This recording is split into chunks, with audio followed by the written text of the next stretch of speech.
চলেন আপনাদের সাথে আজকে বিরিয়ানি তেহেরির সাথে আমি যেভাবে রায়তা বানাই রায়তার রেসিপিটা শেয়ার করি। জাস্ট আমি যেভাবে বানাই সেভাবেই।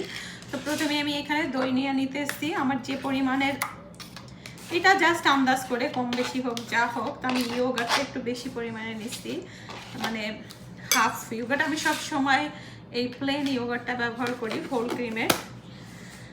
তো হাফ এটা নিলাম। দইয়ের মধ্যে বিট লবণ জাস্ট পরিমাণ মতো।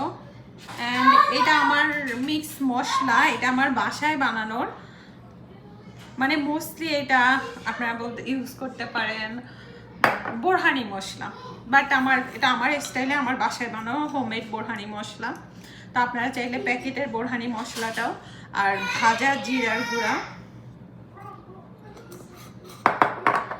আর যেটা দিব লেবুর রস। আমি 1 স্লাইস লেবুর রস দিয়ে দিচ্ছি। হাফ টিস্পুন পরিমাণের লবণ, যেহেতু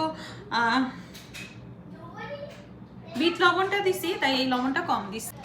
1 টেবিল চামচ পরিমাণের চিনি। তো এই বিসমিল্লাহ এইগুলো না ভালো করে মিশিয়ে নিব দইয়ের সাথে। আর আমি এই দইটার মধ্যে যেটা দিই, মানে রাইতে অনেকে খালি দইটাই রাখে, আমি আসলে দইয়ের সাথে শসা কুচি, পেঁয়াজ কুচি দিব, আর ধনে পাতা, পুদিনা পাতা।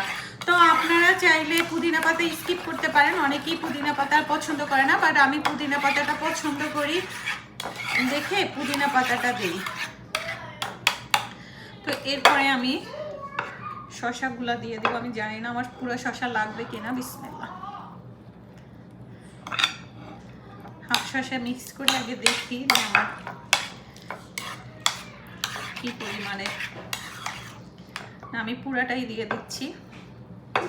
এটা না দেখা যায় আজকে আমি আমার মানে যাবে শুধু তেহেরির সাথে এক্সট্রা আমার কোনো খাবার নাই। তো এই জন্য বেস্ট হলো গিয়া রায়তার সাথে তেহেরিটা সিম্পল, তো মজাই লাগবে। আর আপনারা অবশ্যই এটার মধ্যে কাঁচামরিচ দিবেন, কাঁচামরিচ দিলে টেস্টটা বেটার আসে। কারণ আমি দিই না, আমার কয়টা আজকে আমেরিকান মানে গেস্ট আছে, তো ওদের আসলে কাঁচামরিচটা দিলে টু মাছ হয়ে যাবে, এজন্য আর কাঁচামরিচটা স্কিপ করছি। তবে আমরা যখন দেশি স্টাইলে বানাই তখন কাঁচামরিচটা দিবেন। কাঁচামরিচটা দিলে না স্বাদ আরও বেশি মানে বেড়ে যায়। আমার একদম পারফেক্টলি, আমি আন্দাজ করে নিয়েছি বাট পারফেক্টলি হয়ে গেছে। তো সিম্পলভাবে ইজিলি এটা দেখা যায়, আমি জানি ইন্টারন্যাশনালি হোক আমার দেশের মানুষ হোক, মানে সবাই পছন্দ করে একটু ডিফারেন্ট ওয়ে সালাদটা। এটাকে আমি আসলে রায়তাও না, রায়তা সালাদ বলা যায়। কারণ রায়তায় অনেকেই দেখা যায় শুধুমাত্র দই দিয়ে করে, দই আর সাওয়ার ক্রিমটা দিয়ে করে, বাট আমি এটাকে বলবো রায়তা সালাদ।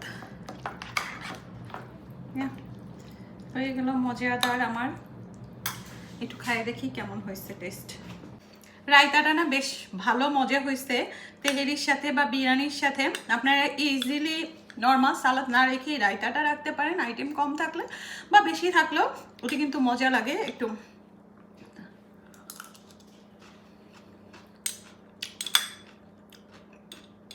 আমার কাছে মজা লাগে, তা আপনারাও ট্রাই করে দেখবেন যে কেমন লাগে।